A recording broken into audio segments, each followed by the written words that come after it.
Hello বন্ধুরা, আমি তাজওয়ার শাসন। আজকে আমি একটা গিম্বেলের আনবক্সিং এবং আমার ফার্স্ট ইমপ্রেশন এবং এই গিম্বেলের সম্পর্কে কিছু কথা আলোচনা করব। সো প্রথমে বলে নিই, এটা কিন্তু কোনো রিভিউ ভিডিও না। আমি এই গিম্বেলের রিভিউ ভিডিও নেক্সটে আনবো। সো যেহেতু গিম্বেলটা আমি ইউজ করতেছি মাত্র 2 দিন এবং একটা গিম্বেলে অনেক কিছু আছে শেখার মতো, অনেকভাবে আমি ইউজ করতে পারবো। এই জন্য এখনই ফুল রিভিউ দিচ্ছি না, কিছুদিন ইউজ করার পরে আমি ফুল রিভিউটা আমার দিব। সো চলুন প্রথমে আনবক্সিং দেখে নিই, তারপরে চলে যাবো যে গিম্বেলটা আমি কিসের জন্য কিনলাম এবং এই গিম্বেল সম্পর্কে অ্যাকচুয়ালি কিছু কথা বলবো।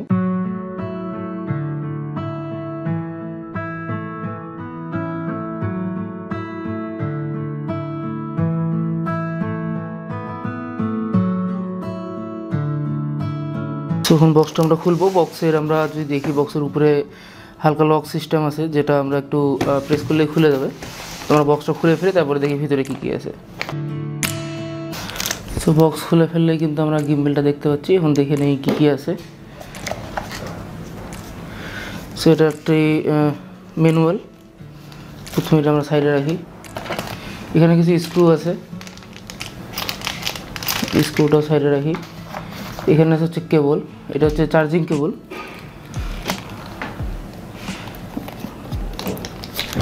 এই কেবলটা হচ্ছে ইউএসবি টু টাইপ সি, সাইডে রাখি। আর কী কী আছে দেখি, এটা হচ্ছে type C to type C এবং এখানে একটা কেবল আছে, এটা হচ্ছে এটাও type C to type C. Okay, so এখন আমরা বাকি জিনিসগুলো দেখি। এটা স্ট্যান্ড বলতে পারেন এবং ছোটো একটি ট্রাইপড টাইপের, এটা মোবাইল মাউন্ট করার জন্য। এটা যদি আপনার লেন্স বড় হয় সেক্ষেত্রে লেন্সের নিচে দেওয়ার জন্য, এই জিনিসটা লেন্স সাপোর্ট করার জন্য। এটা থাকবে আপনার লেন্সের নিচে। এটা হচ্ছে একটি কুইক রিলিজ প্লেট, এর উপরেই থাকবে হচ্ছে আমাদের ক্যামেরাটা। এটা আমাদের গিম্বলের বডিটি এবং এটা হচ্ছে আমাদের গিম্বলের ব্যাটারি এবং গ্রিপ, যেটা আমরা ধরে থাকবো অ্যাকচুয়ালি। সো এই ছিল মেইন আনবক্সিংটি। এতক্ষণ আনবক্সিং দেখতেছিলেন। সো চলুন এখন গিম্বেল সম্পর্কে কিছু বলা যাক। সো প্রথমে যে কথাটা, যে বাজারে তো অনেক গিম্বেল আছে, তাহলে আমি এই গিম্বেলটা কেন সিলেক্ট করলাম। ফার্স্ট যে কথাটা ছিল সেটা হচ্ছে প্রাইস। সো এই প্রাইসটা বিডি শপ থেকে আমি নিয়েছিলাম এবং সেখানে 20,500 টাকা। এই বাজেটে বর্তমানে বাজারে কোনো গিম্বেল আমরা পাবো না। এর কাছাকাছি যে গিম্বেলটা আছে, জিউন টেকের একটা গিম্বল, সেটার দাম প্রায় 24,000 টাকার মতো। সো আমার কাছে প্রাইসটা অনেক বড় একটা ফ্যাক্ট ছিল এবং এই গিম্বেলটার প্রাইস এত কম হওয়া সত্ত্বেও কিন্তু গিম্বেলটা অনেক ভালোভাবে আমরা ইউজ করতে পারবো এবং একটা গিম্বেল যে কারণে আমরা ইউজ করি, এটা কিন্তু সেই কারণে আমরা ইউজ করতে পারবো, সেভাবে ইউজ করতে পারবো। সো মেইনলি এই কারণেই আমার গিম্বেলটা ইউজ করা। গিম্বেলটা যদি আমি জাস্ট 2 দিন ধরে ইউজ করতেছি, সো আমি এখনই বলতে পারবো না এর ভালো দিক এবং খারাপ দিকগুলো। বাট ফার্স্ট ইমপ্রেশন বা প্রথম দেখাতেই যেই দিকগুলো আমার ভালো মনে হয়েছে এবং খারাপ মনে হয়েছে, সেই দিকগুলো আমি এই ভিডিওটা তুলে ধরবো। সো সর্বপ্রথম যে দিকটা আমার ভালো মনে হয়েছে সেটা হচ্ছে এই কেসটি।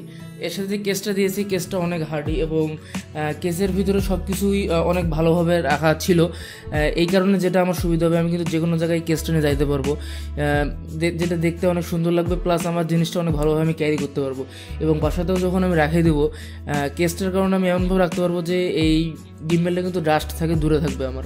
সো এটা অবশ্যই একটা ভালো দিক ছিল এই গিম্বেলটার জন্য। আমি যে একটা ভালো দিক বলতে চাই, তো এটাই বলবো যে গিম্বেলটা সাইজে কিন্তু অনেক ছোটো, যে কারণে আমার ইউজ করতে অনেক বেশি সুবিধা হচ্ছে। এই গিম্বেলটা দেখতে হুবাহু রনিন এসের মতো, সেই গিম্বেলটা কিন্তু এর থেকে অনেক বড়। এটা ছোটো হওয়ার কারণে কিন্তু আমি সহজে ইউজ করতে পারবো।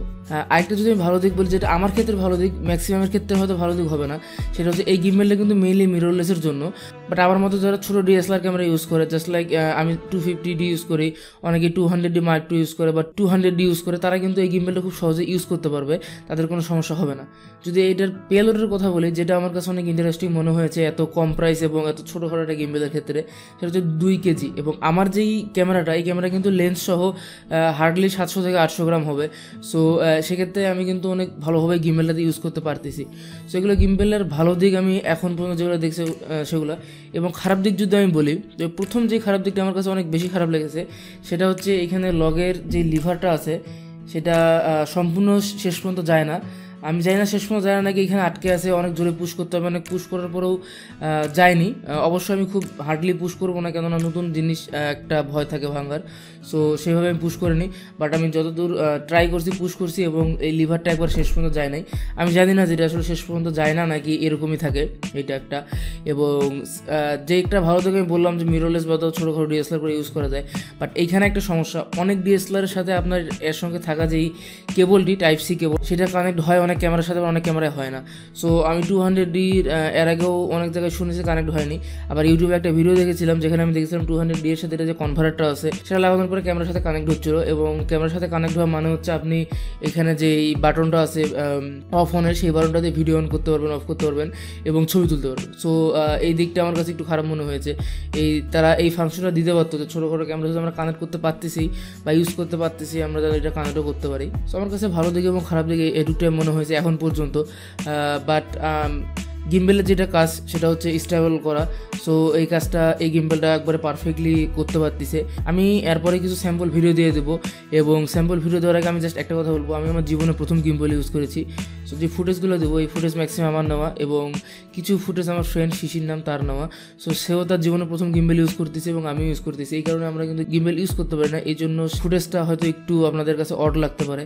বাট যখন আমি ফাইনাল রিভিউ দেবো ইনশাল্লাহ ততদিনে আমি গিম্বেল ইউজ করে শিখে যাবো এবং তখন আরও ভালোভাবে দিতে পারবো। সো চলুন এখন আমরা কিছু দেখে নিই স্যাম্পল।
সেই ছিল এই গিম্বেলের আনবক্সিং এবং আমার ফার্স্ট রিভিউ।